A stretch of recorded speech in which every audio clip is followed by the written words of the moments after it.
You're watching News 10 ABC.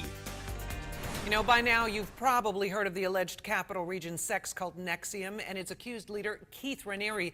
But how was it all created, and what are Raniere's roots? News 10 ABC's Zayla Ferron takes a much closer look now in her special report, Creating a Cult Leader. Well, often when delving into the world of Keith Raniere, one is left with more questions than answers. How does a boy born in Brooklyn grow up to be the esteemed, feared, and now incarcerated vanguard? I've spent the last several weeks in search of those answers. He's dangerous. He's a sociopath. And he's evil.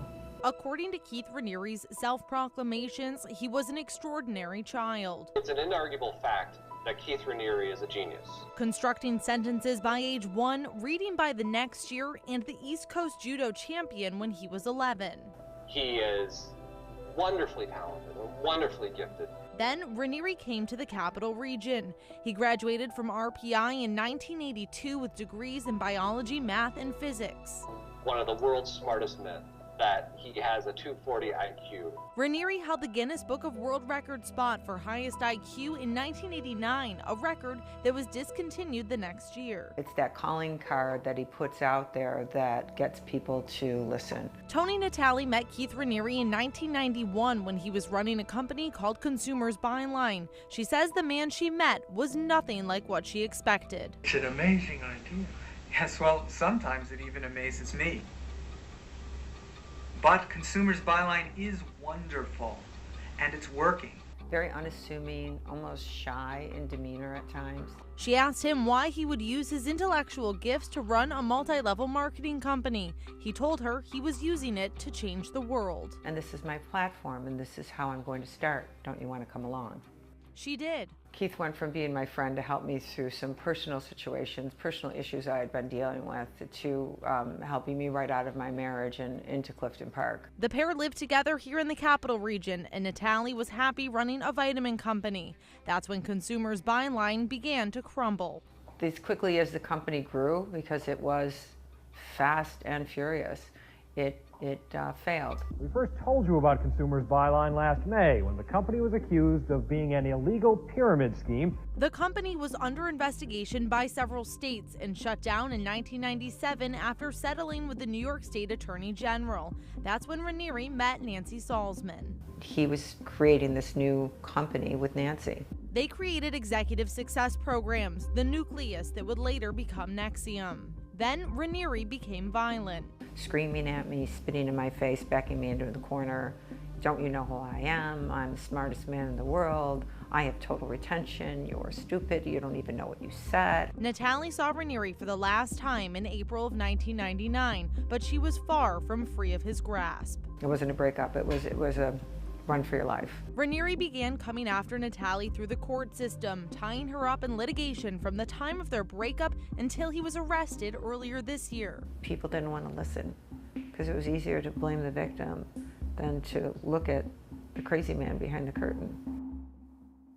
Creativity is an expression of the human spirit. While Natale was living a nightmare, NXIVM was flourishing. The whole dysfunctional aspect of their curriculum was cleverly disguised. In 2000, Susan Dones was running a wellness center at her home in Washington State when she found out about NXIVM and Raniere. I was curious enough to, spend the money and go back to Albany and take a 16-day course. She delved into the intensive program and brought the teachings back to form the NXIVM Center in Tacoma. It wasn't until I was later on involved that I started to get red flags. Doan says she and others realized Raniere was sleeping with the executive board of the company. He was overly affectionate with certain women, and that bothered me. And borrowing large sums of money from the clients. I didn't like the way that they doted on him. The leadership of NXIVM. So she avoided him at all costs. I never spent a lot of time with Keith Raniere,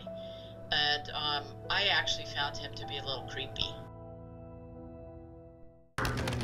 She wasn't the only one. In 2006, Chet Hardin was working for the now-defunct Capital Region newspaper Metroland. It's that mythology of Keith that NXIVM is able to sell. Hardin discovered Raniere was using wealthy backers to bring the Dalai Lama to town and started investigating.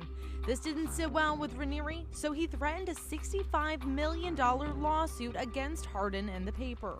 With the threat of that lawsuit hanging in the air, I was invited by Keith to play volleyball at midnight out in the country. It was at Hayner's off Route 9 that Raniere held court in the form of a game. I found him very charming. I tell people, had I not gone into that night armored with what I knew about Keith Raniere and NXIVM, I would have liked it. Raniere was determined to stop Hardin's investigations. At the point when he peeled me aside to talk to me one-on-one, it was hard not to notice the rest of the room, the demeanor of the rest of the room. Everyone went quiet. Hardin had been granted a rare look at the inner workings of NXIVM and been party to Raniere's orbit. And it's charming, and it's fun, and it's exciting, and I can easily see getting caught up in it. As Hardin was getting a closer look, Dones was trying to escape. In April of 2009, she and several others decided to meet with Raniere about leaving NXIVM. Raniere allowed Dones to videotape those meetings. After the second day, I decided that there was no way he was going to change. I've had people killed because of my beliefs. I think he became angered by that and figured out he needed to have a tighter rein on people. Dones kept that video clip because after leaving, she feared for her life. He might consider, that I was a threat, and he might decide to do away with me, to kill me. A feeling Natalie knows all too well. She believes she was a guinea pig for Raniere's agenda, and when she left, she was touted within NXIVM as the anti-Keith. They were taught to learn that I was the devil. So you're part of the teachings in NXIVM? Yeah, I'm the devil. Little did she know, over the next several years, things would become much worse. I was broke and broken and tired and fried. While Raniere was still waging war on Natalie through the court system, NXIVM continued to grow. Court documents allege he formed DOS in 2015, the secret society of women within NXIVM that brands its members and operates as a master and slave system. The harems all happening in several Half Moon homes. There were young women, yeah, they were. I never saw a man, it was all women. Except for Keith. Keith would come by, yeah. One close-by neighbor agreeing to speak to me on the condition she remains anonymous, asking to be referred to as Ann. He said, you shouldn't be walking alone at night with your dog. I kind of looked at him, and I said, why? I've been here forever.